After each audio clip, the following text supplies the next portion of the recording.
نەخۆش دێت ئەڵێ ئازاری باڵم هەیە، ئازاری قۆڵم هەیە، ئازاری ڕانم هەیە، ئازاری پشتم هەیە، ئازاری سنگم هەیە، ئازاری ملم هەیە.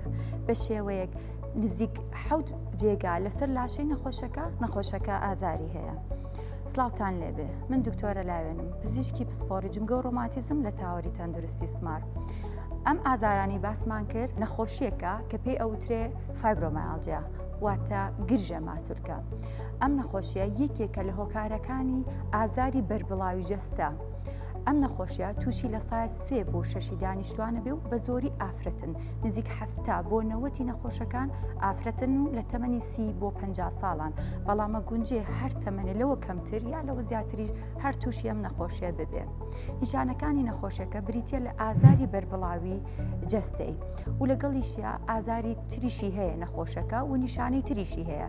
نیشانەکانی تر وەکو ماندووبوون و وەکو خەوێکی خراپی هەیە، بەیانیان کە لە خەو هەڵەسێ ئەو خەوە نەبۆتە هەوەی ئەوەی کە ماندووبوونەوەکەی کەمێک بڕەوێتەوە، بگرە بەیانیان زۆر خراپترە.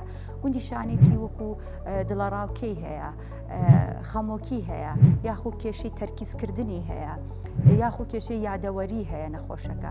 بێجگە لەوەش نیشانەی تری هەیە، بۆ نمونە لاسەرئێشەی هەیە نەخۆشەکە، یاخود ئازاری سنگی هەیە و چەند دکتۆری کردو هەمووی پیان وتووە کە هیچ هۆکارێک نییە بۆ ئازاری سنگی ئێشەکەی، یاخود ئازاری سکی هەیە، یاخود ئافرەتن و لە کاتی سووری مانگانەکانە ئازارێکی زۆریان هەیە و زۆر هەستیارن ئەم نەخۆشیانە، بە تایبەتی بە بۆن، بە دەنگی بەرز هەستیارێکی زۆریان هەیە ئەم نەخۆشانە.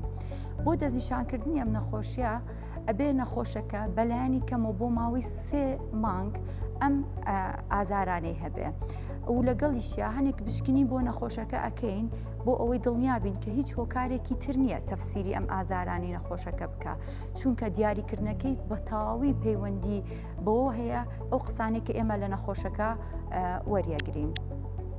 طبعاً هۆکارەکانی ئەم نەخۆشیە هەرچەند هۆکارەکەی زۆر ڕوونیە، بەڵام لە هۆکارە هەرباوەکان ئەوەیە ئەم نەخۆشانە کێشەی دەمارە ڕاگەاندنەکانیان هەیە. ئەو دەمارە ڕاگەاندانەی کە تایبەتن بۆی ئازار کەمکەنەوە لەمانا کەمن و ئەوانش کە تایبەتن بۆی ئازار زۆرکەن لەمانا زۆرن. بۆیە ئەمان ئازار بە زیاتر و بە گەورەتر لە چواردەورەکانیان ئەبینن.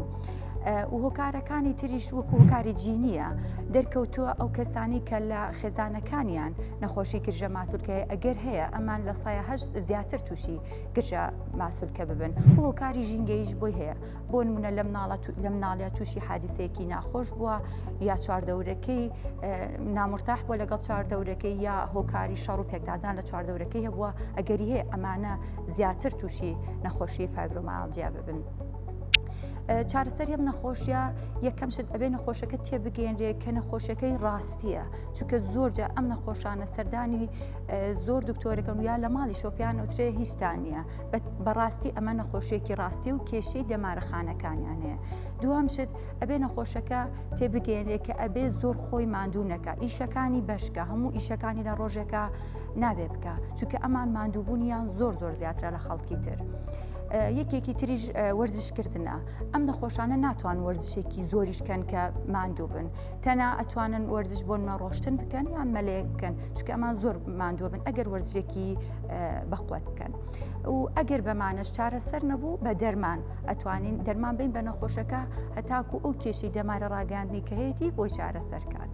بە هیوای تەندروستێکی باش بۆ هەمووتان. سمارت وەرچەرخانە.